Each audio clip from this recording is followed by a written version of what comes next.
श्री स्वामी समर्थ मैत्रिणींनो, स्वामीच्या कृपेने तुम्हा सर्वांना स्वरागेला बोधी स्वामी चरणी प्रार्थना। आज आपण जाणून घेणार आहोत डिलिव्हरी झाल्याच्या नंतर आपल्याला काय काय प्रॉब्लेम येऊ शकतात याविषयी आज आपण जाणून घेणार आहोत। किंवा नॉर्मल आणि सिझेरियन यामधील नेमका फरक किंवा रिकवर होण्यासाठी आईला किती कालावधी लागू शकतो यामधील दोन्हीमधील तुलना आज आपण पाहणार आहोत। तर व्हिडिओ शेवटपर्यंत नक्की पहा आणि व्हिजिट केली असेल पहिल्यांदा तर आपल्या चॅनलला सबस्क्राईब करा, लाईक करा, कमेंट करा। तर चला व्हिडिओला सुरुवात करू। आईला नॉर्मल डिलिव्हरीमध्ये आईला वेळ हा कमी लागतो रिकवर होण्यासाठी, पण जर का सी सेक्शन झालं असेल तर आईला 4 ते 6 आठवडे सुद्धा लागू शकतात। हॉस्पिटलमध्ये राहण्याचा जो कालावधी आहे तो सुद्धा वाढतो आणि खर्च सुद्धा वाढतो। जर का नॉर्मल डिलिव्हरी झाली असेल तर 2 ते 3 दिवसामध्ये आपल्याला सुट्टी भेटते, पण जर का सी सेक्शन झालं तर आपल्याला 5 ते 7 दिवस सुद्धा दवाखान्यामध्ये थांबावं लागतं। शारीरिक वेदना सुद्धा जास्त होतात। नॉर्मल डिलिव्हरी झाल्याच्या नंतर आपल्याला वेदना ह्या कमी होत असतात। अगोदर वेदना जास्त होतात, पण डिलिव्हरी झाल्याच्या नंतर वेदना ह्या कमी होत असतात। पण ऑपरेशन झाल्याच्या नंतर त्याच्या वेदना ह्या भरपूर होत जातात आणि त्याचा त्रासही खूप जास्त दिवस होतो।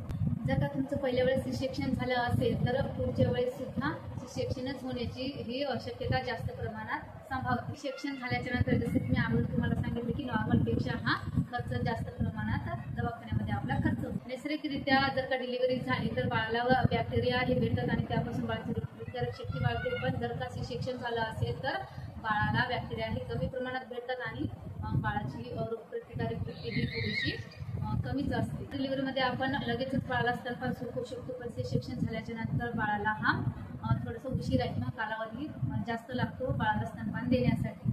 नॉर्मल डिलिव्हरी ही आई आणि बाळ या दोघांसाठी खूप फायदेशीर आहे, पण सी सेक्शन हे केवळ वैद्यकीय परिस्थितीवरच अवलंबून आहे आणि तेव्हाच करणे गरजेचे आहे। असं नाही की आता खूप पेनफुल होत आहे, मला सहन होत नाही आणि म्हणून तुम्ही सी सेक्शन करा, तर हे कुठेही ही परिस्थिती नाही यायला पाहिजे। आता आजकाल बऱ्याच ठिकाणी असं घडत आहे की खूप जास्त प्रमाणात त्रास नको व्हायला, खूप जास्त वेदना नको व्हायला म्हणून सी सेक्शन करा हा निर्णय निवडला जातो आणि मागे बरेचसे कारणे आहेत।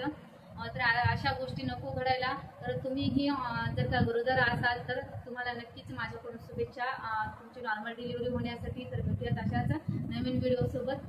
तर तोपर्यंत श्री स्वामी समर्थ आणि जाता जाता नक्की सबस्क्राईब करायला